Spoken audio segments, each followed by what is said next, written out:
En el nombre del Padre, del Hijo, del Espíritu Santo. Amén. Ven, Espíritu Santo, y llena los corazones de tus fieles, y enciende en ellos el fuego de tu amor. Envía tu Espíritu Creador, y se renovará la faz de la tierra. Estamos estudiando el Catecismo de la Iglesia Católica, su primera parte, la profesión de la fe, segunda sesión, la profesión de la fe cristiana, capítulo tercero, creo en el Espíritu Santo, artículo 12, creo en la vida eterna. Estamos ahora en el sexto apartado de este artículo, donde el Catecismo dedica 9 números a estudiar el tema que tiene como título La esperanza de los cielos nuevos y la tierra nueva. El día de hoy vamos a profundizar en los números 1046 a 1050. Número 1046 del Catecismo de la Iglesia Católica dice: en cuanto al cosmos, la revelación afirma la profunda comunidad de destino del mundo material y del hombre. Y nos presenta el Catecismo Romanos 8, 19, 23. Pues la ansiosa espera de la creación desea vivamente la revelación de los hijos de Dios en la esperanza de ser liberado de la servidumbre de la corrupción. Pues sabemos que la creación entera gime hasta el presente y sufre dolores de parto. Y no solo ella, también nosotros, que poseemos las primicias del Espíritu. Nosotros mismos gemimos en nuestro interior, anhelando el rescate de nuestro cuerpo. Qué texto más precioso que nos presenta la carta a los romanos. Dios ha querido que seamos cabeza y señor de la creación. La creación fue creada antes que el hombre. Nosotros necesitábamos de esas cosas para poder existir. Por amor a nosotros fueron creadas todas las cosas. Igual que cuando va a nacer un niño, la familia se reúne antes del nacimiento para preparar su habitación. Recuerden cuando iban a nacer sus niños, preparar la cuna. Era muy importante saber si era niño o niña. Si era niña, poníamos unos colores. Si eran niños, poníamos otros colores. Es lo que yo no le entiendo al mundo moderno, con todas estas ideologías tan absurdas que nos quieren meter, que nos quieren vender. Por un lado se quiere neutralizar todo y por el otro lado vemos una fiesta antes del nacimiento de un niño y cuando es niño le ponen el color azul y cuando es niña le ponen el color rosa. No entiendo tantas contradicciones. Si todo fuera neutral, entonces ¿para qué hacen estas cosas? El mundo es mucho más que eso. Todo se prepara en función del que va a llegar. La mamá se prepara, el papá se prepara, los abuelos, todos. Es una cosa muy hermosa. Y de esa misma manera, Dios preparó la creación en función del hombre que iba a ser creado. Le preparó un entorno, una tierra en la cual iba a habitar para que esa fuera el escenario del encuentro de ese Dios creador con esa criatura. El hecho de que Dios le dijera a Adán que le pusiera nombre a todos los animales significaba que le estaba entregando en sus manos la realeza sobre la creación del hombre. Al poner el nombre a la creación, ponen orden a las cosas. Imagínense ustedes, queridos amigos, con todas estas ideologías absurdas que hay hoy día.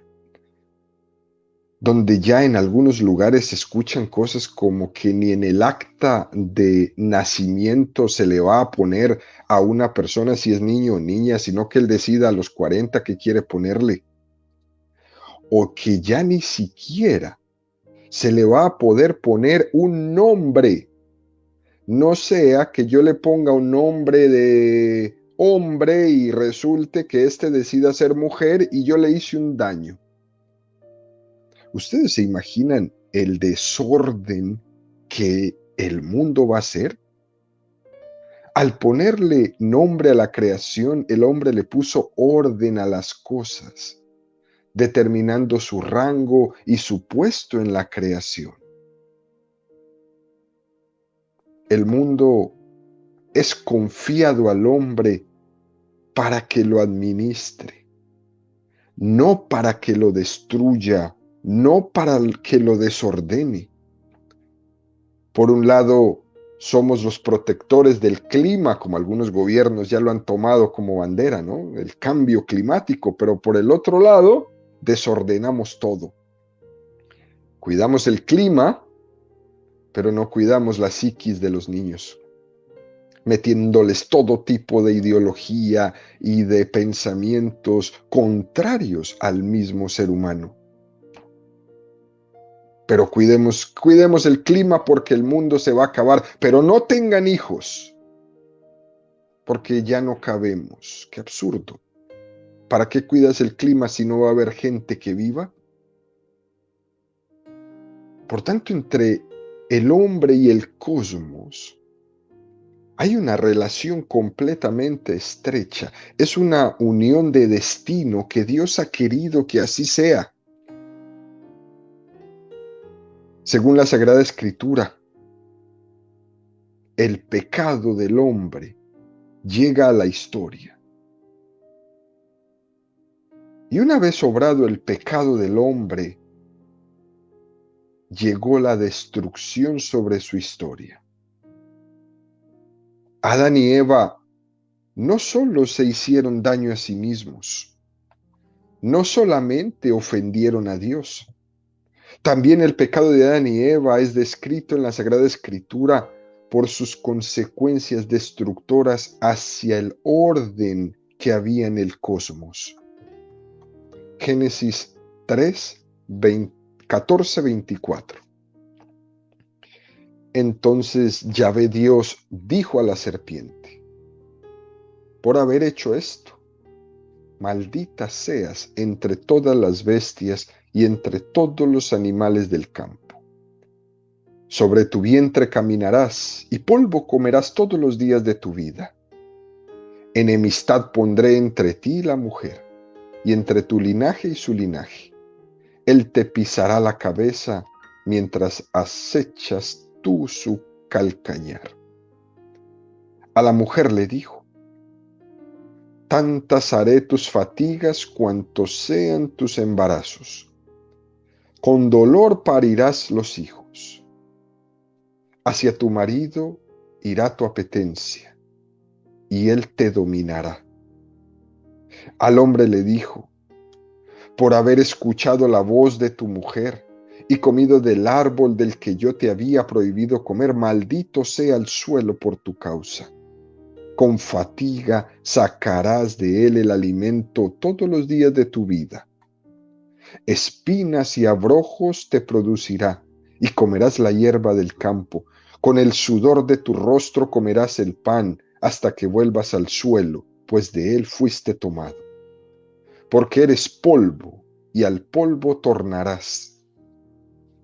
El hombre llamó a su mujer Eva, por ser ella la madre de todos los vivientes.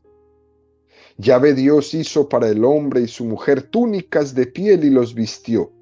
Y dijo Yahvé Dios: he aquí el hombre que ha venido a ser como uno de nosotros en cuanto a conocer el bien y el mal. Ahora pues, cuidado, no alargue su mano y tome también del árbol de la vida, y comiendo de él viva para siempre. Y le echó Yahvé Dios del jardín de Edén, para que labrase el suelo de donde había sido tomado.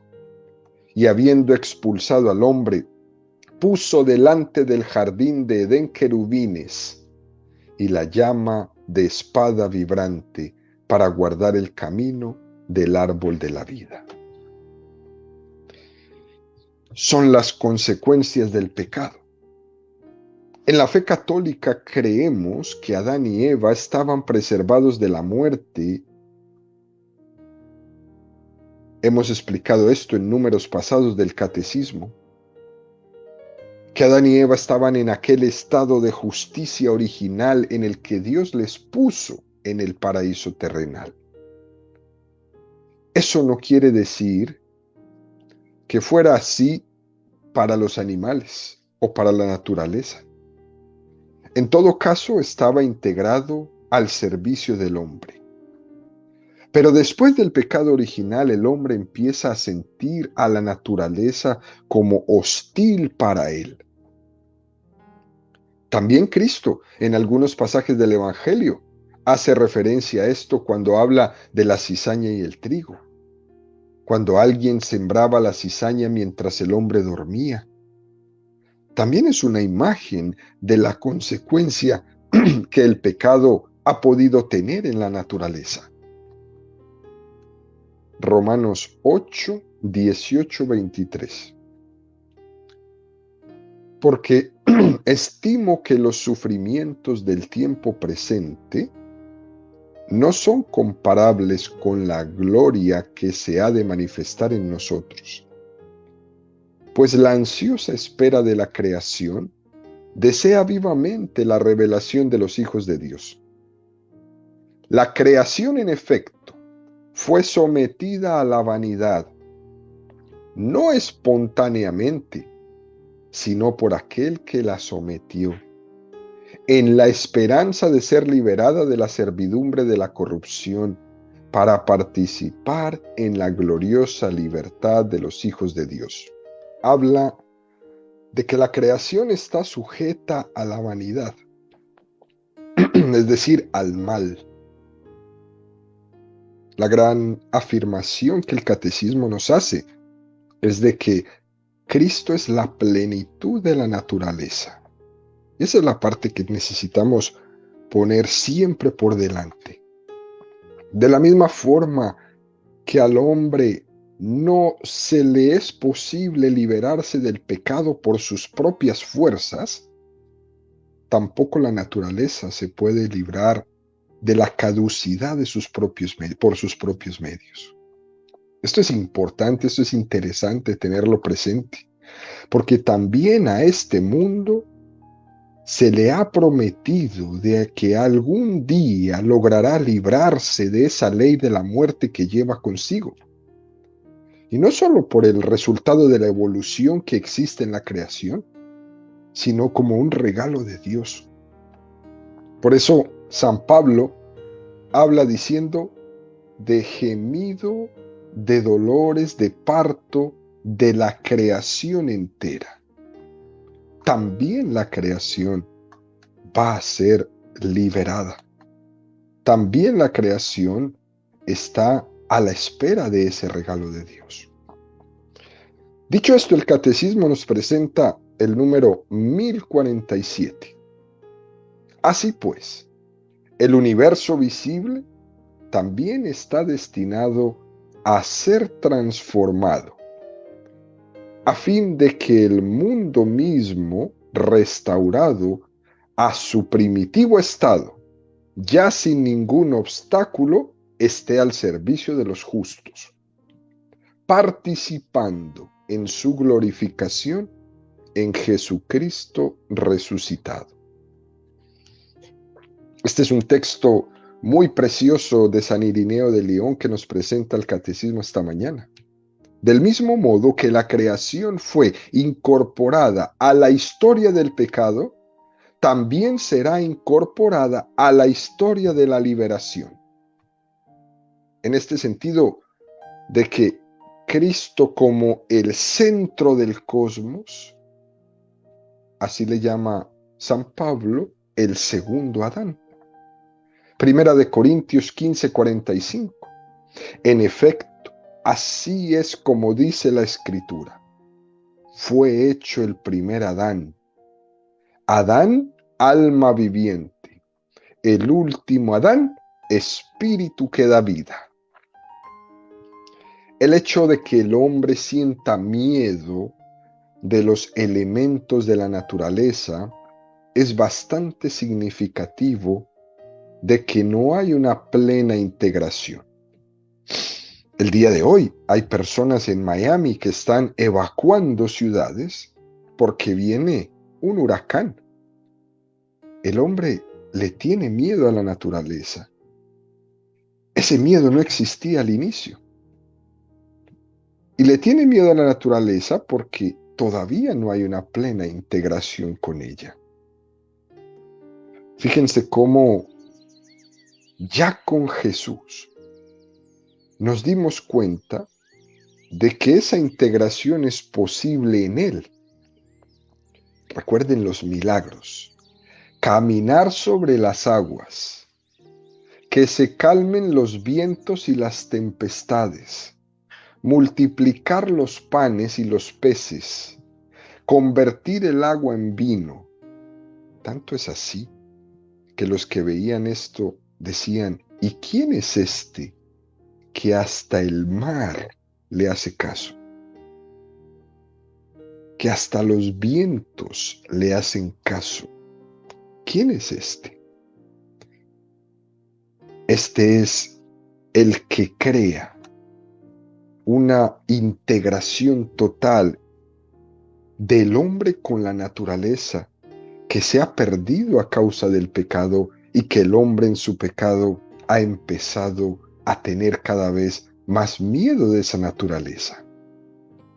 Todos esos milagros sobre la naturaleza eran como un pequeño adelanto de esos cielos nuevos donde ya no habrá miedo. De esa tierra nueva que el Señor va a hacer para nosotros. Que el Señor va a crear en el momento de la parucía. Estos milagros están manifestando que la naturaleza, aunque se nos es hostil, será también redimida y puesto al servicio del hombre y con su señorío. Esta es una promesa que Dios le hizo al hombre muy importante y Dios no cesa de ser fiel a esa promesa. Esto será como una participación de la fuerza de la resurrección. Los padres de la iglesia incluso expresaron esto diciendo que por la resurrección de Cristo resucitarán no solo los hombres, sino que también el cosmos entero participará de esa fuerza. Fíjense cómo lo dice San Ambrosio. En Cristo resucitó el mundo. En Él resucitó el cielo. En Él resucitará la tierra. Por Cristo se hizo una nueva creación. Él es el primogénito de toda la creación. Qué cosa más preciosa. Y nos presenta el Catecismo Colosenses 1, 15, 17. Él es imagen de Dios invisible, primogénito de toda la creación, porque en Él fueron creadas todas las cosas, en los cielos y en la tierra, las visibles y las invisibles, los tronos, las dominaciones, los principados, las potestades, todo fue creado por Él y para Él. Él existe con anterioridad a todo y todo tiene en Él su consistencia. Esta transformación de la creación, incluso, queridos amigos, ya fue profetizada en el Antiguo Testamento, Isaías 67, 17. Pues he aquí que yo creo cielos nuevos y tierra nueva, y no serán mentados los primeros, ni vendrán a la memoria. Isaías 66, 22. Porque así como los cielos nuevos y la tierra nueva que yo hago permanecen en mi presencia, oráculo de Yahvé, así permanecerá vuestra raza y vuestro nombre. Cuando Cristo profetiza en su discurso del juicio la catástrofe final, promete a la vez un cielo nuevo y una tierra nueva. Segunda de Pedro 3, 10, 14. El día del Señor llegará como un ladrón. En aquel día los cielos, con ruido ensordecedor, se desharán. Los elementos abrasados se disolverán, y la tierra y cuanto ella encierra se consumirá. Puesto que todas estas cosas han de disolverse así, ¿cómo conviene que seáis en vuestra santa conducta y en la piedad, esperando y acelerando la venida del día de Dios, en el que los cielos en llamas se disolverán y los elementos abrasados se fundirán? Pero esperamos, según nos lo prometió, nuevos cielos y nueva tierra en la que habite la justicia. Por lo tanto, queridos, en espera de estos acontecimientos, esforzaos por ser hallados en paz ante Él, sin mancilla y sin tacha. El hombre también es un instrumento de Dios para alcanzar la nueva creación, en la fe, en la esperanza y en la caridad. El hombre construye el reino de Dios en la medida que colabora con el Padre en la transformación de este mundo. No nos olvidemos nunca del pasaje del Evangelio donde se narra cuando Jesús asciende a los cielos y los apóstoles estaban ahí y se quedaron mirando al cielo y aparecen unos ángeles que les preguntan: Galileos, ¿qué hacéis ahí mirando al cielo? Este que habéis visto irse, volverá en gloria. De alguna manera, los ángeles les remite a que no se queden mirando al cielo en una especie de falso misticismo, sino que lo que los ángeles les envían es a que vuelvan a sus tareas, a que vuelvan a la construcción del reino de los cielos aquí en la tierra. ¿Qué hacéis ahí mirando al cielo? Y esto nos tiene que golpear el corazón, porque es que vivimos nuestra vida mirando para el cielo, anhelando las estupideces más grandes, cuando se nos olvida que tengo a mi hermano al lado muriéndose de hambre y yo mirando para el cielo. ¿Qué hacéis ahí mirando al cielo? Ese que se fue volverá con gloria. Pero cuando vuelva con gloria, no te va a preguntar si te quedaste mirando al cielo, sino si ayudaste en la tarea de construcción del reino de los cielos. Fíjense, queridos amigos, cuando Jesús se llevó a Pedro, Santiago y a Juan al monte Tabor para que presenciaran, antes de que presenciaran la cruz, les dejó presenciar su gloria. Es como un regalo, como que ya viene el sufrimiento, pero antes de ese sufrimiento les voy a mostrar la gloria. Y Pedro dice: quedémonos aquí, para siempre. Hagamos 3 tiendas, ni siquiera pensó en él. Aquí lo importante era quedarse aquí en el monte Tabor, pero Jesús, ¿qué hizo? No se lo permitió y les dice: volvamos abajo a trabajar incansablemente por el reino de los cielos. Esos que hacen por ahí una o dos obras y ya dicen, es que ya, me quemé. No tienen ni idea. Se estaban buscando a sí mismos. Esos que vemos por ahí que dicen, yo trabajé mucho allá en mi parroquia, en mi comunidad, pero yo me cansé. No tenía ni idea. Se estaba buscando a sí mismo.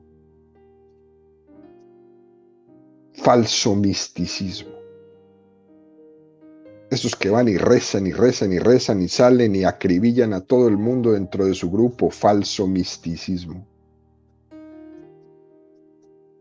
Esos que viven criticando. Falso misticismo. Esos que viven intentando aplacar el éxito de su hermano. Falso misticismo. Muy lindos mirando al cielo, pero los ángeles dijeron, vuelvan a Galilea, trabajar allá. Pedro, Santiago y Juan estaban muy lindos en el monte Tabor mirando a Elías, a Jesús y a Moisés, y Jesús los baja otra vez y les dice, volvamos abajo. Que esos cielos nuevos y esa tierra nueva deben ser comenzados a construirse aquí, en la instauración del reino de Dios en la tierra, ya desde este momento. Y ese es nuestro trabajo. Y por eso vale la pena desgastarse. Y por eso vale la pena cansarse. Y por eso vale la pena gastar el dinero. Y por eso vale la pena ir y venir. Claro que sí. Dicho esto, nos presenta el Catecismo el número 1049. No obstante, la espera de una tierra nueva no debe debilitar, sino más bien avivar la preocupación de cultivar esta tierra, donde crece aquel cuerpo de la nueva familia humana que puede ofrecer ya un cierto esbozo del cielo nuevo. Por ello, aunque hay que distinguir cuidadosamente el progreso terreno del crecimiento del reino de Cristo, sin embargo, el primero, en la medida en que puede contribuir a ordenar mejor la sociedad, interesa mucho al reino de Dios. Este es un texto que el Catecismo saca de la Gaudium et Spes en el número 39, también del Concilio Vaticano II. Y fíjense, queridos amigos, cómo nos menciona este número del Catecismo algo interesante. Progreso humano y reino de Dios están en relación. En la medida en que el reino de Dios va creciendo entre nosotros, el progreso humano avanza. Por eso, los misioneros católicos, al mismo tiempo que anuncian el Evangelio en estos lugares de misión, instauran obras sociales que son la expresión de que el reino de Dios ha llegado también a esos lugares. Vamos a predicar el reino de Dios, pero también vamos a dar de comer. También vamos a hacer una escuela para educar. También vamos a hacer una parroquia para rezar, para administrar los sacramentos. Aunque también este punto dice que no se identifica totalmente el progreso humano con el reino de Dios, no se pueden confundir. ¿Bien? Fíjense bien, queridos amigos, en los países del mundo donde hay más bienestar social, que son los países escandinavos, Suecia, Finlandia, Noruega, estos países, se dicen las estadísticas que son los países donde hay más bienestar social. Pero eso no quiere decir que el reino de Dios está instaurado allí. No se puede confundir progreso humano con el reino de Dios. ¿Por qué? Porque lastimosamente en estos países el índice de suicidios es el más alto del mundo. Bienestar social y reino de Dios no es lo mismo, pero si logramos ponerlos a trabajar en conjunto, serían una maravilla. Tampoco el reino de Dios puede ser un mero espiritualismo. El reino de Dios se tiene que encarnar. Usted rece mucho, rece todo lo que quiera, bendito sea el Señor. Pero también tiene que trabajar materialmente por la instauración de ese reino. También tengo que ayudar a quitar el hambre de mi hermano. También tengo que ayudar a mi hermano que no tiene un techo. También tengo que ayudar a mi hermano que no tiene educación. Por tanto, queridos amigos, si el progreso humano no está al servicio del reino de Dios, si es un progreso basado en bases de soberbia, de autosatisfacción, no nos sirve. ¿Por qué? Porque ese progreso lo que hace es destruir al hombre. Una vez le escuché a un misionero que estaba en África, que vino a pasar unos días aquí, incluso en la misión católica. Y este hombre me decía, uno de los mayores obstáculos que yo veo en la evangelización de la cultura norteamericana donde ustedes están trabajando es la sobreabundancia de dinero. Me decía el padre, el dinero no es malo, pero como es tan fácil que el dinero nos domine, al final lo que en teoría debería ser servir al reino de Dios, a veces lo distorsiona y le da la vuelta. Y terminamos arrodillados en torno a él. El progreso, en la medida que está al servicio del hombre y en la medida que está al servicio de la vocación que Dios le ha dado al hombre, es un adelanto en la instauración del reino de Dios. Pero si no, puede ser el instrumento de destrucción del mismo hombre. En conclusión, queridos amigos, todo lo que el hombre hace en su trabajo, todo lo que hace de transformación del mundo, tiene un aspecto perecedero y otro aspecto inmortal. Es lo que dice Jesús. ¿Para qué amontonar tesoros que la polilla puede roerlos? Pero hay otra dimensión de los trabajos del hombre que trascienden la historia. Todo aquello que el hombre, transformando la creación, pone al servicio del reino de Dios. Y nos presenta el Catecismo un texto muy hermoso de San Isidro de Sevilla que dice: para los nuevos cuerpos será creada una tierra nueva, es decir, el ser de nuestra tierra será transformado, pasará a un estado espiritual y después no estará sometido a cambio alguno. El cuerpo de Cristo sella toda la creación. Sin embargo, ahora esto es perceptible únicamente a los ojos de la fe, pero algún día lo veremos claramente. Esto se expresa en el libro del Apocalipsis cuando habla de la Jerusalén celestial. Cómo esa Jerusalén está adornada de piedras preciosas. Esas piedras preciosas de las cuales está adornada la Jerusalén celestial es el trabajo del hombre. Por eso creemos en la dignidad de la materia. El hombre no es un espíritu puro. La salvación del hombre lo abarca todo. A Dios no se le escapa absolutamente nada. Nuestro trabajo es transformar el mundo. Y en esa transformación del mundo lo hacemos por Cristo, con Él y en Él. Y entonces, si lo hacemos así, ese trabajo de transformación de la naturaleza, de transformación del mundo, alcanzará su máxima plenitud, alcanzará el sentido de todas las obras que Dios ha creado. Y entonces el mundo revelará perfectamente la gloria de Dios. Ahora, ya las cosas materiales parecen que nos acercan al Señor. Entonces, estas cosas serán un perfecto espejo.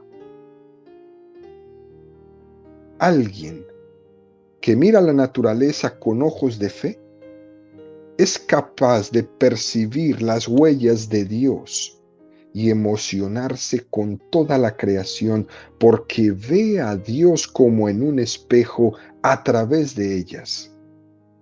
¿Cómo no vamos a transformar entonces la creación de la mejor manera? A partir de ellas vamos a ver a Dios como en un espejo. Y termina el catecismo con el número 1050 diciendo: todos estos frutos buenos de nuestra naturaleza y de nuestra diligencia, tras haberlos propagado por la tierra en el Espíritu del Señor y según su mandato, los encontramos después de nuevo, limpios de toda mancha, iluminados y transfigurados, cuando Cristo entregue al Padre el reino entero y universal.